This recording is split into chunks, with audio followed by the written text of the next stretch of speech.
నమస్తే, welcome to our channel. నేను మీ సిరి. So ఈరోజు మనతో పాటు ఉన్నారు డివిఎస్ సార్ గారు. నమస్కారం సార్. నమస్తే సార్, అయితే ఇప్పుడున్న ప్రస్తుత పరిస్థితులలో మనకి క్రిస్మస్ పండుగ దగ్గరకు వస్తుంది.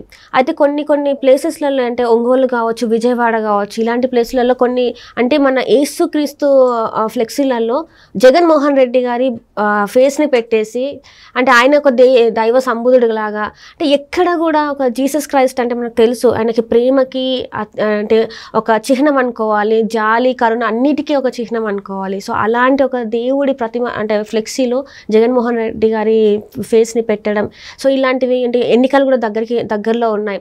సో దీన్ని మత రాజకీయాలుగా ఏమన్నా చేస్తున్నారు అనుకోవచ్చా సార్? దీన్ని ప్రతి ఒక్కళ్ళు ఖండించాలి. క్రైస్తవులే కాదు, అన్ని మతాల వాళ్ళు దీన్ని ఖండించాలి. ఎందుకంటే రాజకీయంలో మతాన్ని తీసుకురాకూడదు. మనదేంటంటే లౌకిక రాజ్యం.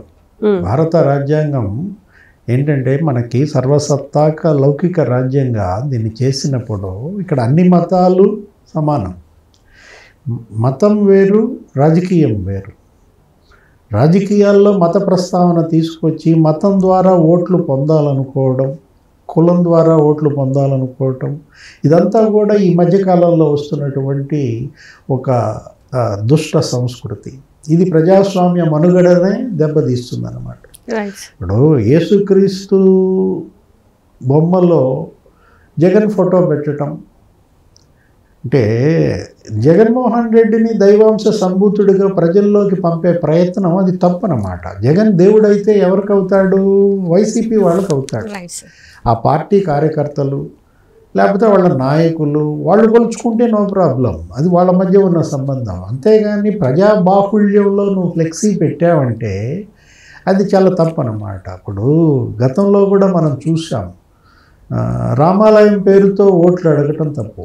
ఇప్పుడు జై శ్రీరామ్ అనే నినాదం అది ఎక్కడ మోగాలి? గుళ్ళో మోగాలి. నువ్వు రామాలయంకి వెళ్ళి రాముడికి దండం పెట్టుకో, జై శ్రీరామ్ అను. అంతేగాని జై శ్రీరామ్ అనేది పొలిటికల్ డయాస్ మీద చేయకూడదు అనమాట.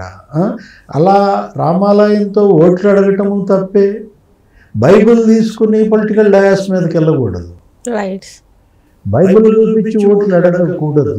అదేంటి? బైబిల్ అనేది ఎక్కడ ఉండాలి? నీ ఇంట్లో ఉండాలి, లేకపోతే నువ్వు వెళ్ళే ఆలయంలో ఉండాలి, ఆ ప్రార్థనా మందిరంలో, చర్చిలో.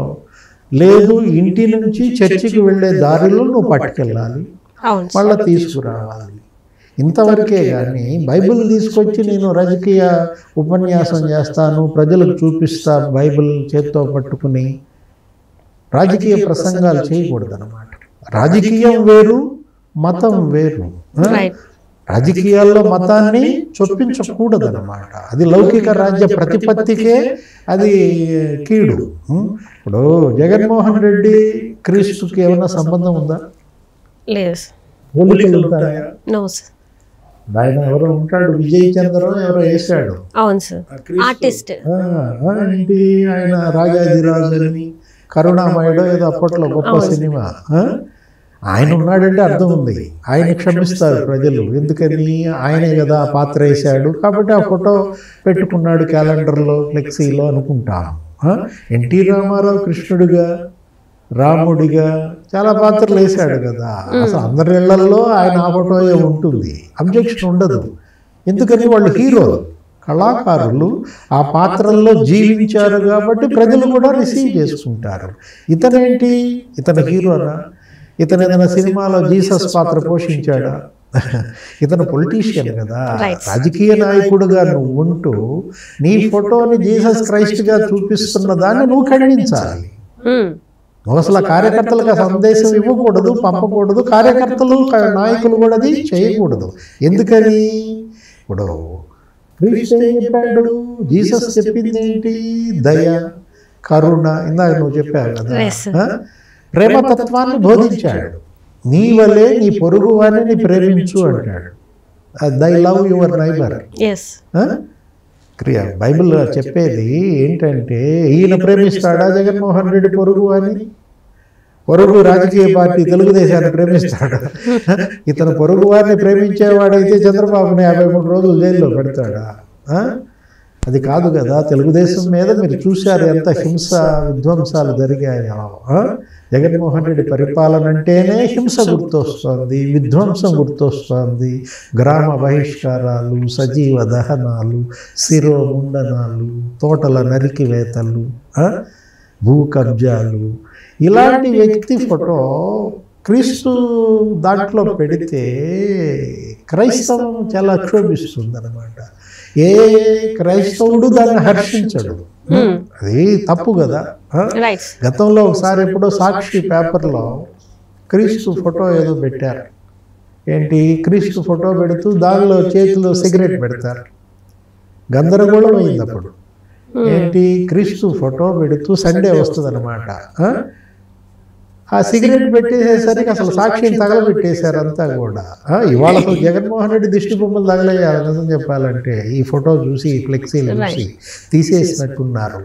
యాక్చువల్గా క్రిస్టియానిటీని బోధిస్తూ బ్రదర్ అనిల్ కుమార్ తిరిగాడు.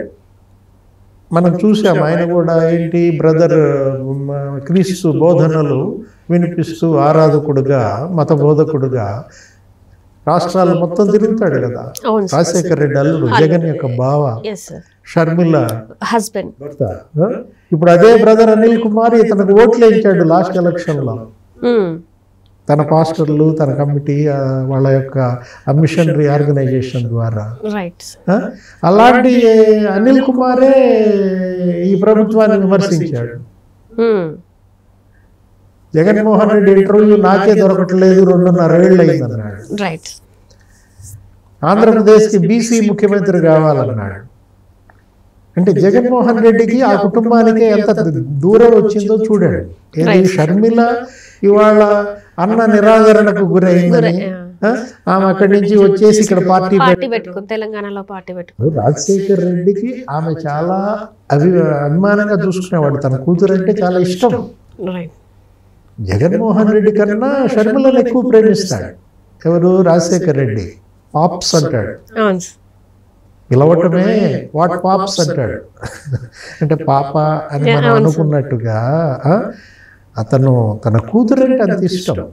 అలాంటి అమ్మాయి తన తండ్రి రాజకీయ వారసత్వంలో ఆమెకి భాగం ఇవ్వద్దా? ఖచ్చితంగా ఉంటుంది. ఎందుకంటే మన లాలోనే ఉంది, తండ్రి ఆస్తిలో సగం వాటా కొడుకుకి ఎంత చెందుతో కూతురు కూడా అంతే చెందుతుంది అని ఉన్నప్పుడు రాజకీయ భవిష్యత్తు కూడా అంతే ఉండాలి కదా సార్, ఈక్వల్గా ఉండాలి కదా సార్. అంటే రాజకీయ వారసత్వాన్ని కూడా నువ్వు ఆస్తి కింద వేసేసుకుంటున్నావు. దురదృష్టం. కాకపోతే అలా వచ్చేసింది. అంటే మన భారతదేశంలోనే అలా అయిపోయినప్పుడు ఇన్హెరిటెన్స్. ఆమె కూడా ఇవాళ తన హక్కు కోరుకోవడంలో తప్పులేదు. ఆమెకి కడప సీటు ఎంపీ ఇచ్చుంటే ఇవాళ షర్మిల ఇక్కడికి వచ్చి పార్టీ పెట్టాల్సిన పని లేదు. కడప సీటు కోసమే కదా వివేకానంద రెడ్డి హత్య, ఆ కుటుంబంలో కల్లోలం, బాబాయ్ హత్య అనేది సిబిఐ కూడా దర్యాప్తు మనం చూసాం కదా. ఆమె కూడా వాంగ్మూలం ఇచ్చింది సిబిఐకి. ఏమని, కడప సీటు కోసమే మా బాబాయ్ హత్య జరిగింది, మా బాబాయ్ చాలా గొప్ప వ్యక్తి అంటూ ఆయన మీద ఈ విధమైనటువంటి ఆరోపణలు చేస్తున్నారు వీళ్ళంటూ బాధపడింది షర్మిల. ఆ షర్మిల ఇవాళ అక్కడ రాజకీయ భవిష్యత్తు లేక తెలంగాణలో పార్టీ పెట్టుకుంది. షర్మిల వల్లే జగన్మోహన్ రెడ్డి సీఎం అయ్యాడు. జగన్మోహన్ రెడ్డిని జైల్లో వేసినప్పుడు షర్మిల పాదయాత్ర కంటిన్యూ చేసింది. 3000 కిలోమీటర్లు ఆమె అక్కడ నడిచి, అప్పట్లో 18 ఉప ఎన్నికలు జరిగితే 15 గెలిచింది. ఏది, వైఎస్ఆర్ కాంగ్రెస్. జగన్ జైల్లో ఉన్నాడు. ఈ అమ్మాయి పాదయాత్ర చేస్తూ అంతటి ఇది తీసుకొచ్చినప్పుడు తనకి ఎంపీ సీట్ ఇచ్చి ఇతను పులివెందుల అసెంబ్లీ సీటు తీసుకుంటే ఏ వివాదం ఉండేది కాదు. ఇవాళ ఏంటి, ఇప్పుడు అంతకుముందు రాజశేఖర్ రెడ్డి, వివేకానంద రెడ్డి అలా లేరా? అన్న లోక్సభకి వెళ్తే రాజశేఖర్ రెడ్డి, తమ్ముడు పులివెందుల అసెంబ్లీకి వచ్చేవాడు. తమ్ముడు కడప లోక్సభకి వెళ్ళాడు అనుకో, అన్న పులివెందుల నుంచి అసెంబ్లీకి వచ్చేవాడు రాజశేఖర్ రెడ్డి. ఇలా చక్కగా వాళ్ళిద్దరు అన్నదమ్ముల బంధం నిలబడితే ఇవాళ ఈ అన్న చెల్లెళ్ళ పరిస్థితి ఈ విధంగా మారింది. ఇప్పుడు షర్మిల ట్రాజడీ, ఇక్కడ పార్టీ కూడా నిలదొక్కోలేకపోయింది.